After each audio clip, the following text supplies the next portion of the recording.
The South Winn Coach Conversation brought to you by Becker Hardware and Dave's Collision Shop. We're with head coach Jason Ohrt after the Warriors' second consecutive win last week.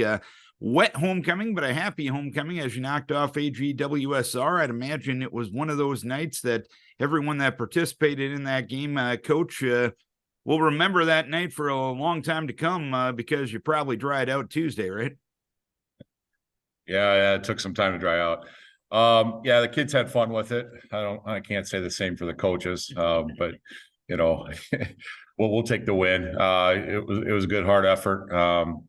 We got up 14-0 mid third quarter, and we kind of let things get away a little bit. They returned the kickoff following the score, and then we had a fumble. They had a third and very long situation. Quarterback made a nice throw. We lost our footing a little bit on the coverage, and all of a sudden, it's a good thing we made the big plays on the 2-point conversions. We're still up 14-12. Made a big play with the safety after a drive stalled inside their 10. But yeah, kids battled hard and executed the game plan well. We had to change some things, that day just because of Mother Nature coming in. We kind of knew it was going to be a little rough going about midday, so we kind of tweaked some things that morning, and kids played well. And looking at one stat that was kind of a bugaboo for you earlier in the year, that turnover ratio earlier in the year was a bit of a headache for you, but you were +3 and you only turned the ball over once on a sloppy night like Friday night. That had to please you, I'd imagine. Yeah, it did. And then all our ball carriers did a really nice job. I think the person that deserves the most credit is Tristan Bodensteiner, our center. He played outstanding considering the conditions. That's sometimes the hardest part, is just for the center to be able to get a good firm grip on the ball continuously throughout the course of the night, and he did outstanding. So that really helped. In your running game, just the consistency that you wanted to see out of it, 190 yards on those 55 carries, but it wasn't like you didn't make any plays in the passing game. One of your 2 touchdowns came from the passing game.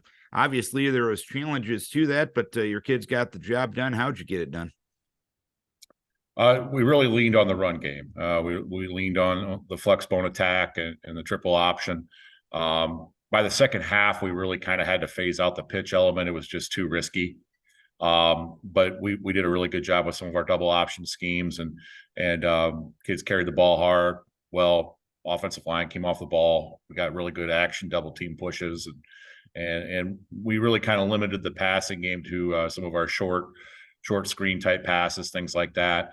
The one touchdown was kind of just one of those deals where we actually were able to evade some pressure. It was kind of like one of those sloppy after the plays broken down already type plays, and we, Braden made a nice throw, Carson Streeter made a nice catch and got in the end zone. But the running game was kind of the big deal for us, being able to get good push all night and executing in that aspect, and everybody ran the ball and protected well. And going back to your defense, 10 tackles for a loss and 4 sacks, including one that directly led to the final 2 points of the game for you.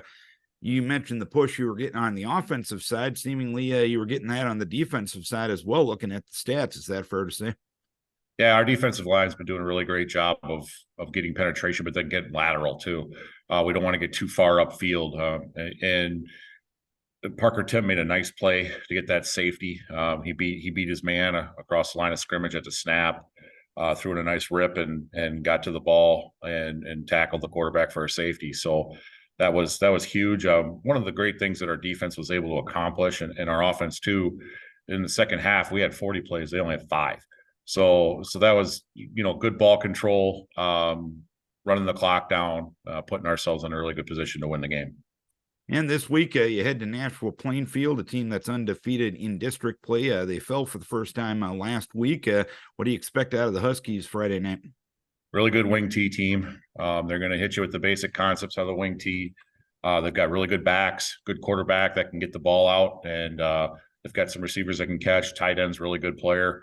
Fullback, tailback are good players. They got a couple guys that rotate in at the X position, and they can catch the ball too. So their offensive line is not very big, but boy, are they physical. They remind me a lot of our guys. and so it's going to be a really good, true test up front at the line of scrimmage.